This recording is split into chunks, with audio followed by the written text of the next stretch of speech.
Tambalang kumikinang. Nicole Ayala and Diego Bandido. Ang kwento. Mula sa mahiwagang burnay. Mula sa mahiwagang burnay.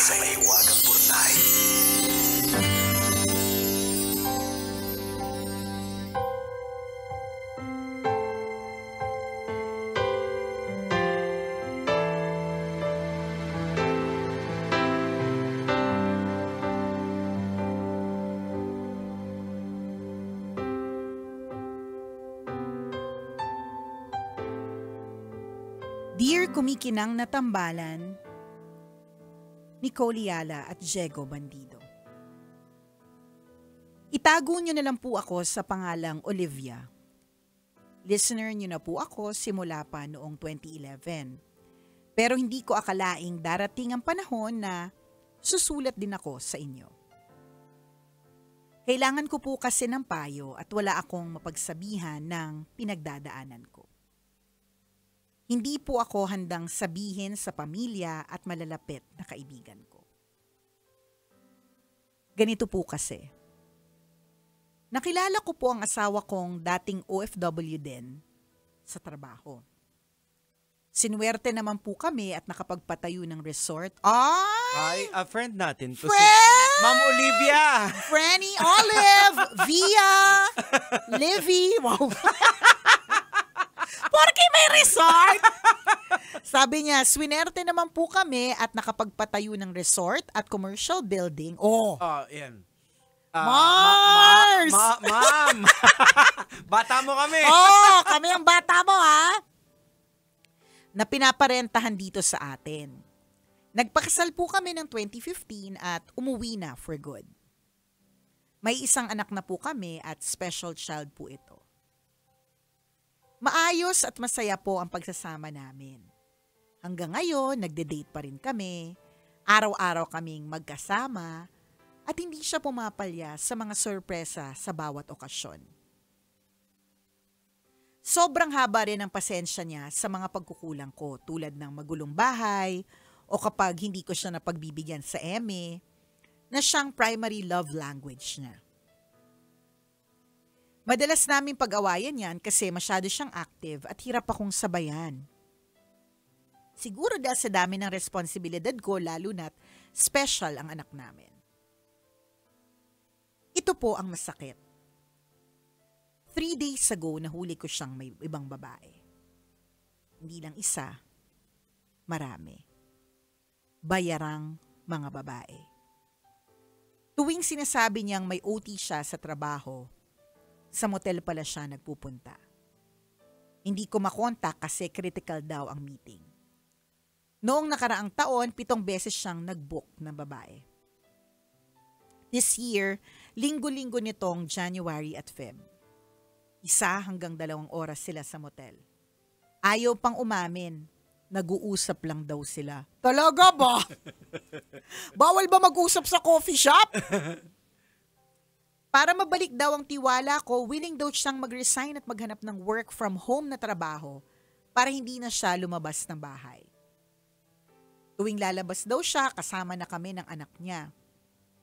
Lahat daw ng bank at credit card access niya ibibigay niya sa akin. Inisip ko naman, hanggang kailan ko naman siya babantayan? Paano kung malingat lang ako saglit, magloko na naman? Tama po bang isipin ko na katawan lang naman ang hanap niya, wala namang emotional connection para mapatawad ko siya? Kung hindi ko naman po siya patatawarin, natatakot naman ako magsimulang mag-isa lalo na at may special child kami. Sana po ay matulungan niyo po ako dahil hindi ko po alam ang gagawin ko. Salamat po sa inyong payo. Ang inyong kumikinang na tagapakinig, Olivia. Ay, Olivia, hindi madali itong Oo. dinadala mo eh. Sobrang painful crossroad na hindi mo alam kung ipagpapatuloy ko pa ba Oo. or for the sake of my child, Yan, oo. May kinoconsider may ka na. kinoconsider ka. Siguro kung ikaw lang, gusto mong lumayo, gusto Oo, mong correct. pahinga, pero dahil may anak Iniisip kang mo yung special, mga, oo, correct ka. Kasi, dati alam mo, Jegs, hindi ko ma-gets yung parang reasoning ng mga iba na, sige, okay lang mga babae, basta ang importante umuwi siya sa akin at makita siya ng mga anak ko at mabuti naman siyang tatay. Dati hindi ko yun nagigets eh. Pero ngayon, nung naging parent din ako na priority din yung mga kids, in a way, hindi ko sinasabing tama at nag-agree ako dun na it's okay naman babae or man lalaki as long as inuuwian ng pamilya. It still is a no for me. hindi natin pwedeng i-normalize. Oo, hindi siya normal. Hindi dapat and I don't agree with it. Ang sinasabi ko lang is nagigets ko in a way yung mga nagtitiis na lang para sa pamilya. Nakita mo yung perspective nila. Oo, nagets ko yung parang tulad nito, mas mahihirapan siya or mas yung ang hindi special, ang hirap na nilang paintindi lalo pa kung halimbawa merong special needs. So I totally get it. Kumbaga, kahit na, Diyos ko po, 7 beses last year, tapos linggo-linggo this year, ano yun eh, para sa akin unforgivable yun kasi paulit-ulit. Hindi ito yung parang one time lang na ipatawarin mo na ako, nagsisi talaga ako and all, ganyan. Feeling ko nga yung sinasabi niyang, kunin mo na yung bank account ko, maghahanap ako ng work from home setup. Feeling ko nga sarcastic siya eh. Hindi siya sincere. Feeling ko lang. Hindi na, Ayan, alam mo naman. Feeling ko lang, okay? So, wala naman ako sa entirely in your situation. Pero yun dun sa part na sinabi mo, Mars! Porque may resort tsaka commercial building. Ayun. Dun sa sinabi mo na, tama bang isipin ko na physical lang naman at hindi emotional? Kasi naririnig ko yan lagi, Jegs, sa mga iba. Yun nga yung, okay lang, ako naman yung mahal, sa akin naman umuuwi, yung kanya laman lang or kanya physical lang, wala namang emotional connection. Para sa akin, whether it's that or merong emotional or physical man, it still is betrayal. Yan. Panluloko pa rin siya, cheating pa rin yun. So wag din nating i-normalize na, okay lang sa akin naman umuuwi. Okay lang, katawan niya lang naman yung wala naman, ako naman talaga yung mahal. Whatever kind of connection it still is cheating. So, we do not say yes to it. It's a no. Hindi dapat maging rason yun para patawarin mo siya because mahal mo. At willing ka. Oo, gano'n naman. Pero ako, ang nakikita ko dito na isang perspective is, may problema yung asawa mo. Yung asawa and I think he needs help. Kasi unang-una, 'di ba? Sinabi mo na very active siya at hindi napagbibigyan. Hindi ka makasabay. Oo, hindi ka makasabay sa pagiging active niya. Kaya nahulog siya sa yun nga, sa maghanap ng mga bayaring babae, which kasi kung titingnan natin biblically speaking ang sinasabi po actually ito yung pag sinabi ni Paul sa mga Corinthians ata yun na it's a gift na mas maganda wala kang asawa kasi marami kang time kay Lord. Kasi pag may asawa ka, uunahin mo asawa mo tapos 'di ba para may kaagaw si Lord. Pero ang dahilan kung kinakailangan mo magpakasal o mag-asawa dahil sa rampant yung immorality na nangyayari. Magkakasala ka, mag-asawa ka para doon mo gawin sa asawa mo. Oo. Kung ano man yung init ng katawan na hinahanap mo. May lust tayo na kinakailangan. Sa asawa mo dapat ilabas, hindi sa So, dahil siguro baka na-deny si Kuya. Hindi ko sinasabi na kasalanan mo, Olivia. Pero parang aware siya na kasi hindi ako makasabay sa pagiging active niya, hinanap niya sa iba. Kaya may ganyan kang thoughts na wala naman silang relasyon. Oo, kasi, physical lang naman. Kasi alam mo, parang a part of it, dahil medyo sinisisi mo yung sarili mo. Dininay mo si Kuya, di ba? Kaya parang sinisisi mo rin din yung sarili mo. Kasi tandaan po natin ang rule dyan is, yung katawan mo ay hindi mo na pagmamayari yan. Pagmamayari din ng asawa. Vice versa yan for both lalaki at sa babae. Pero consensual pa rin dapat. Dapat may consent. May consent pa rin din. Na kung halimbawa, kung ayaw niya, dapat hindi mo siya pipilitin. Pero dapat normal pa rin din sa relationship na may sex life pa rin. May emerald. Oo. Although wag mo susihin yung sarili mo dito wag. I mean, I totally get you kung halimbawa natuyot ka sorry for the term.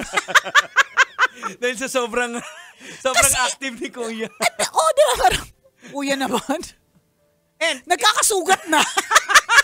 Hindi, natuyot ka na sa dami ng responsibility Yeah. and taking care of a special child. Hindi talaga siya madali. Oo. Hindi siya madali of taking care of a child with special needs. Kaya nga kapag ka meron ka daw special child, when you find out about have your child na merong special needs, ang therapy daw ay hindi lang dun sa mismong child Kasama dapat yung parents kasi paano sila mag-adjust. So, nakakatuyot. Yun yung sinasabi ko, natutuyot ka. Kaya hindi ka makapag-deliver. So, wag mong totaling isisi sa'yo yun. Kasi dapat siya,